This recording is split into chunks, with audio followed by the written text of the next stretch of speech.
साहेब हे लोकनेते आहेत. गेल्या अनेक वर्षांपासून संसदीय राजकारण असेल, राज्याचं राजकारण असेल, देशाचं राजकारण असेल आणि नॉनस्टॉप 85व्या वर्षीसुद्धा साहेब तितक्याच ताकदीनं काम करत आहेत. त्यामुळे आदरणीय साहेबांना शतायुषी होण्याच्या सर्वांकडून शुभेच्छा, राज्यभरातून शुभेच्छा येत आहेत. आम्ही त्यांच्या मार्गदर्शनात काम करू शकलो हे आमचं भाग्य आम्ही समजतो आणि पवार साहेबांसारखं आधारवड राजकारणात मिळणं हे फार कमी लोकांच्या नशिबी असतं. आम्ही त्या नशीबवानांपैकी एक आहोत. आज साहेबांचा 85वा वाढदिवस, त्यानिमित्त त्यांना भरभरून शुभेच्छा आम्ही ट्विटरद्वारे किंवा जे आमच्याकडून शक्य असेल त्याद्वारे देतो.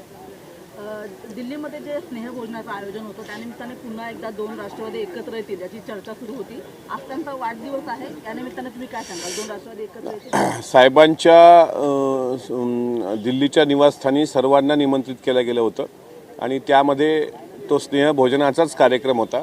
त्याला कुठला राजकीय अन्वयार्थ असेल असं मला वाटत नाही. आणि दोन्ही राष्ट्रवादी एकत्र येण्याबद्दल जे तुम्ही आता प्रश्न विचारलाय त्यावर अंतिम निर्णय आदरणीय पवारसाहेब आणि आदरणीय अजितदादाच घेऊ शकतात. पण तुम्हाला वाटतं का एकत्रित आलं पाहिजे? प्रत्येक राष्ट्रवादी काँग्रेस पक्षाच्या प्रत्येक कार्यकर्त्याला वाटतं की दोन्ही राष्ट्रवादी एकत्र आल्या पाहिजे.